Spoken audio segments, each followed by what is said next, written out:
කියන්නේ මේ යම්කිසි අවශ්‍යතාවයක් ඇති උසස් අධ්‍යාපනය ලබන සිසුන් සඳහා යම්කිසි පිටුහලක් වෙන්නේ. මහපොළ උසස් අධ්‍යාපන භාර අරමුදල 1981 ලලිත් දිවංගත ලලිත් ඇතුළත් මුදලි ශ්‍රීමතුන්ගේ සංකල්පයක් ඒ වගේම එතුමන්ගේ මූලිකත්වය මත ආරම්භ වූ අරමුදලක්.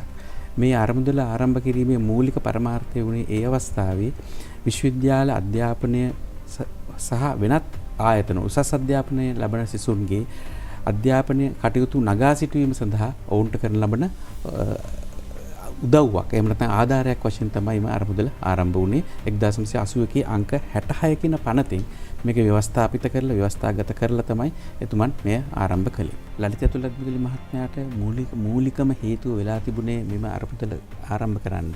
ඒකට එතුමා ඇත්තම අධ්‍යාපනයේ විෂය නෙවෙයි එතුමා අමාත්‍ය ධුරේ දැරුවේ. එතුමා දැරුවේ වෙළඳ සහ නාවික අමාත්‍ය ධුරේ. එහෙම දරන ගමන් එතුමාට එතුමාගේ මූලික අධ්‍යාපනය සහ උසස් අධ්‍යාපන අවස්ථාවලදී එතුමාට ඇතිවෙච්ච අඩුපාඩුකම් කියන්නේ එතුමාට සිහි ගැන්විලා එතුමාට අවශ්‍යතාවයක් ඇති වෙලා තියෙනවා.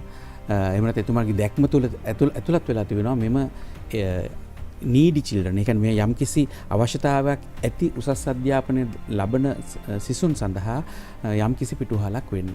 මෙන්න මේක පදනම් කරගෙන තමයි එතුමා මේ මහපොළ කියන සංකල්පය ලංකාවට දායාද කළේ. මහපොළ තුළ මහපොළෙහි ඇති පරමාර්ථ ඇත්තටම අපි බැලුවොත් ඒ පරමාර්ථ දිහා සඳහන් වෙනවා යෞවනයන්ට උසස් අධ්‍යාපනය සැලසීම ඒ වගේම උසස් අධ්‍යාපනය පවත්වාගෙන යාම සඳහා ද්විතීක අධ්‍යාපනය සම්පූර්ණ කරපු ශිෂ්‍යයන්ට අවශ්‍ය සම්පූර්ණ ආධාර සැලසීම එකම වෘත්තීය නිපුණතා ආයතන වර්ධනය කිරීම ඒ සඳහා අවශ්‍ය වෙන පාසල් නිර්මාණය කිරීම පමණක් නෙවෙයි ළමයින් අධ්‍යාපනය ලබන සිසුන් දැනුවත් කරන ගුරුවරුන් දැනුවත් කිරීම සඳහා එහෙම නැත්නම් ඔවුන්ට අවශ්‍ය පහසුකම් සැලසීමත් මේ පරමාර්ථ අතර සම්බන්ධ වෙලා තියෙනවා.